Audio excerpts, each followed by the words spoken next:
ucapan PM tadi tepat sebab kita perlu mewujudkan satu perpaduan antara semua ahli-ahli UMNO kerana UMNO adalah parti yang paling penting dan kanan dalam Barisan Nasional.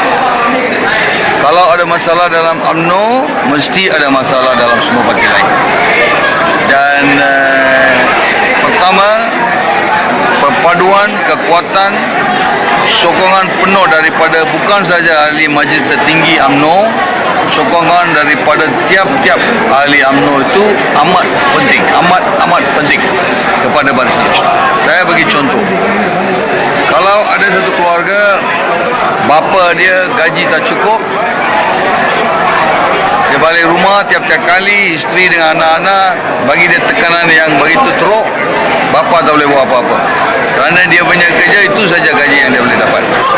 Masalah-masalah lain mesti ada, dia akan selesai satu sama lain. Dapatlah lebih sikit duit untuk buku ke tuition ke, itu dia akan cari bagi dia peluang. Sama juga dalam satu parti politik, presiden perlu ada satu mindah yang jelas dan clear. Kalau dia nak buat sesuatu dalam Majlis Tertinggi dan juga ahli-ahli tak bagi sokongan penuh, dah bagi tekanan dan macam-macam bangkitkan isu, suka dan susah untuk presiden meneruskan kerja-kerja dia tiap-tiap hari macam pentadbiran parti, pentadbiran negara.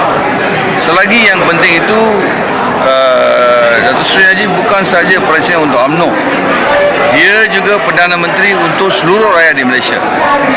Dan harapan daripada satu Malaysia ini, Datuk Seri Najib akan bawa kita ke satu tahap yang lebih tinggi, lebih atas, lebih baik daripada yang kita sedia ada ini. Kita setujulah pemimpin-pemimpin dulu macam Tun Mahathir, Pahlaw, semua dia ada buat dia punya apa yang dia, bukan saja Tun Mahathir dan Pahlaw juga, ada juga Tun Hussein, Tun Razak dan juga Tunku Abdul Rahman. Mereka semua dah main dia punya peranan. Sekarang ini masa untuk Datuk Seri Najib fahamlah isu 1MDB ini macam-macam isu dibangkit. Tapi mana tahu satu hari nanti 1MDB jadi satu projek yang lebih besar daripada semua projek yang kita telah buat di Malaysia ini. Belum tahu, belum bagi peluang. Masih diwujudkan 1MDB, ada tanah sikit, ada hutang sikit, bagilah. Mana ada company yang tak ada hutang.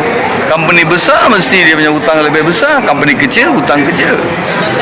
Tapi saya tak nak sentuh ini semua lah. Ini semua bukan untuk saya tak kisahlah. Ada 1MDB maju ke tak maju ke, saya punya kehidupan sama juga. Bukan saya punya kereta kecil boleh jadi kereta besar, rumah kecil boleh jadi rumah besar, tak ada. Tapi orang-orang nak bangkitkan isu ini untuk agenda mereka sendiri, itu perkara yang lain.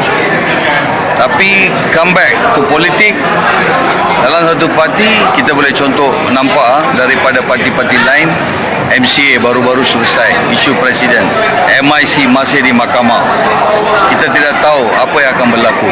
UMNO juga macam itu, satu masa dulu UMNO ada masalah besar sehingga tidak ada presiden, UMNO pun dibatalkan. Lepas tu macam mana? Oleh sebab masa-masa itu sesuai, tidak ada social media, nasib baik kita dah keluar daripada itu dan Barisan Nasional telah jadi kuat lagi dengan UMNO. Tapi sekarang ini lain. Sekarang isu semua dalam social media. Dalam social media ini semua orang yang bangkitkan isu-isu, cerita-cerita yang tak benar dan bagi satu persepsi yang bukan daripada perkara yang benar, luar daripada yang benar itu. So maka saya haraplah mereka semua ambil amanat daripada Yang Maha Perdana Menteri.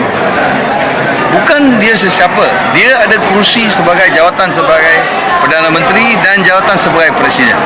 Ada isu, ada nak tukar Presiden, ada nak bawa Presiden lain, tak setuju, semua ini boleh bangkit pada Perhimpunan Agung UMNO. Itu adalah saluran yang baik. Tapi sehingga Perhimpunan Agung UMNO sekarang bagilah sokongan penuh dan padu Contoh macam orang macam kita, saya, PPP dan saya sebagai presiden paling kanan dalam Barisan Nasional sekarang. Selepas kita punya type dah undur diri daripada jadi presiden di Sarawak, tak ada presiden yang lebih kanan daripada saya.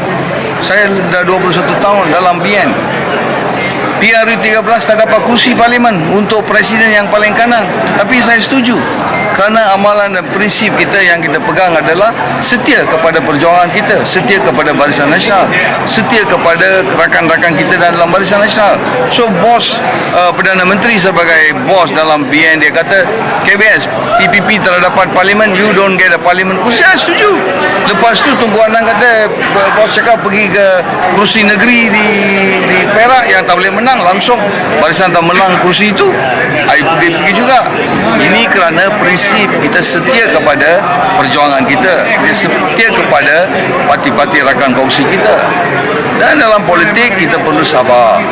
Masa itu sampailah. Kalau tak sampai itu tak tahulah, itu takdir kan. Tapi kita ini prinsip setia dan sabar.